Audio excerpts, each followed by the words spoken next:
Teman-teman semua, seperti kita ketahui, hampir semua tanaman anggur membutuhkan UV sebagai pelindung dan fungisida sebagai pencegah dari serangan jamur. Tapi apakah Anda tahu bahwa ada beberapa jenis varietas anggur yang bisa tumbuh subur dan berbuah tanpa menggunakan UV maupun menggunakan fungisida? Anggur seperti inilah yang layak kita kebunkan secara massal atau secara luas. Bagi Anda yang penasaran, silakan ikuti terus video ini sampai selesai.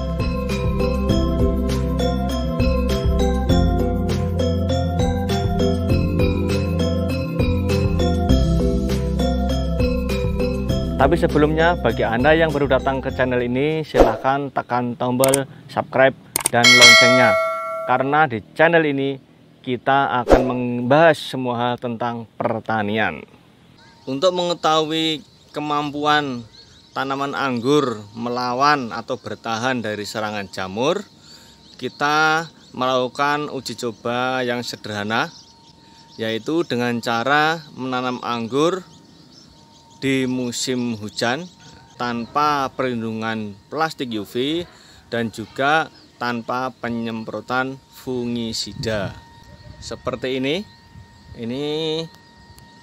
Mas Pari melakukan uji coba dengan cara menanam beberapa jenis anggur tanpa menggunakan pelindungan plastik UV dan juga tanpa menggunakan fungisida.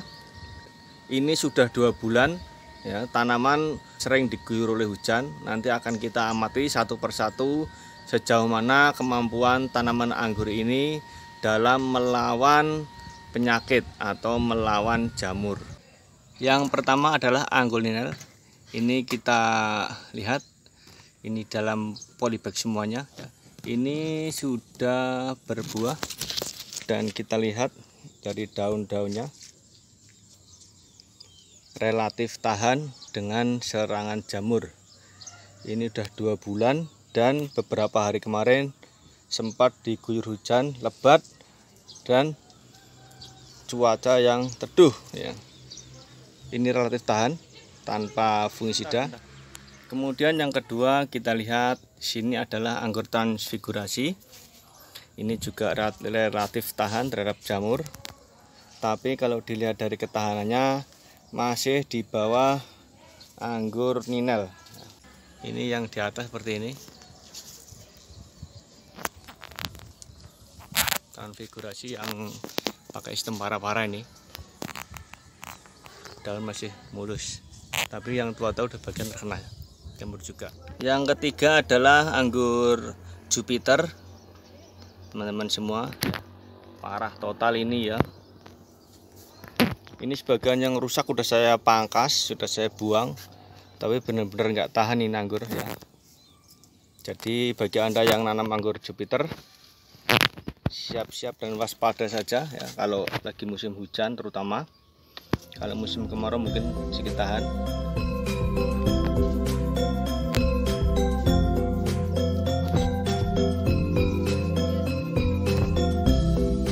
Ini masih anggur Jupiter juga ya. Ini masih anggur Jupiter juga, ketahanannya juga sangat lemah.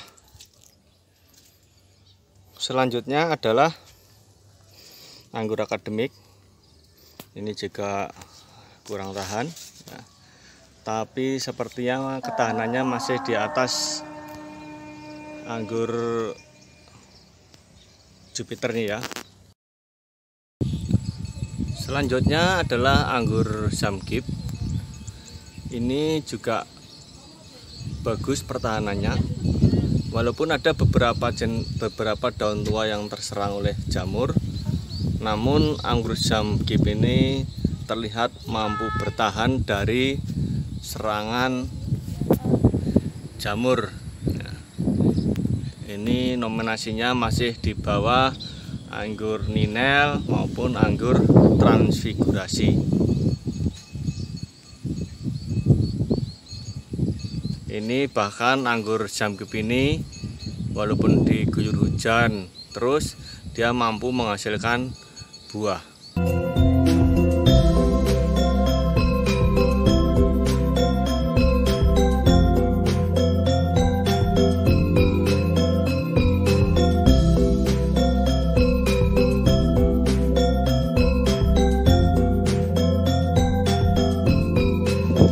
Selanjutnya adalah anggur Prabu Bestari. Ini biasa kita nyebut sebagai anggur red price. Ini anggur lokal ya, tapi ternyata ini juga kurang tahan terhadap serangan jamur. Bisa dilihat daun-daunnya banyak sekali bekas-bekas serangan jamur ya, namun ini di ujungnya masih ada perlawanan ya, di ujungnya masih ada pertumbuhan yang bebas dari serangan jamur. Nah, ini kalau dilihat dari ketahanannya, ini berada di atas anggur akademik maupun anggur Jupiter. Selanjutnya adalah anggur Alfonso Lavail. Ini adalah anggur Bali yang warna hitam. Ini juga termasuk anggur lokal, tapi ternyata kalau di sini ini juga kurang tahan terhadap serangan jamur. Ini sangat rentan sekali terhadap karat daun, teman-teman semua ya. Ini bisa dilihat arah sekali daunnya ini. Ini masih Alfonso. Ini masih Alfonso, jadi ini juga masih kurang tahan terhadap serangan jamur. Padahal ini termasuk anggur yang bisa digunakan sebagai batang bawah atau rootstock biasanya ini. Dari beberapa jenis anggur yang kita amati tadi, maka kita memberi kesimpulan sementara rekomendasi untuk tanaman anggur yang bisa kita tanam di skala luas atau skala kebun. Ini karena akan menghemat penggunaan UV dan juga penggunaan fungisida ya. Karena dia tahan, bisa tumbuh subur dan berbuah tanpa menggunakan UV maupun fungisida. Sementara adalah yang pertama adalah anggur Ninel, yang kedua adalah anggur Transfigurasi, dan yang ketiga adalah anggur Sangkip. Tapi mohon maaf kalau uji coba kali ini belum banyak anggur yang kita uji ya, hanya beberapa jenis. Masih banyak jenis anggur, ratusan jenis anggur yang belum sempat kita uji.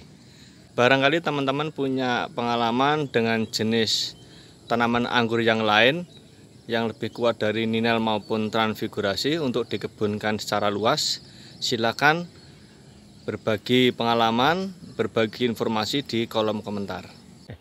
Jadi dari beberapa jenis anggur yang kita amati tadi, dapat kita simpulkan bahwa ada 3 jenis anggur yang mampu tumbuh, subur, dan berbuah tanpa menggunakan naungan UV ataupun menggunakan penyemprotan fungisida. Yang pertama adalah anggur Ninel, yang kedua adalah anggur Transfigurasi, dan yang ketiga adalah anggur Sangkip. Walaupun dari ketiga jenis anggur tadi mampu tumbuh subur dan berbuah tanpa menggunakan UV dan fungisida, tapi tidak bisa sembarangan kita memeliharanya. Kita harus memperhatikan cara pemangkasan, ya, memperhatikan cuaca atau iklim, dan juga memperhatikan cara pemupukannya. Dan tentunya beberapa hal tersebut akan kita bahas dalam video-video kami selanjutnya. Oke teman-teman semua, mudah-mudahan informasi ini bisa bermanfaat bagi Anda. Jangan lupa kasih like, subscribe, dan komen. Salam tani.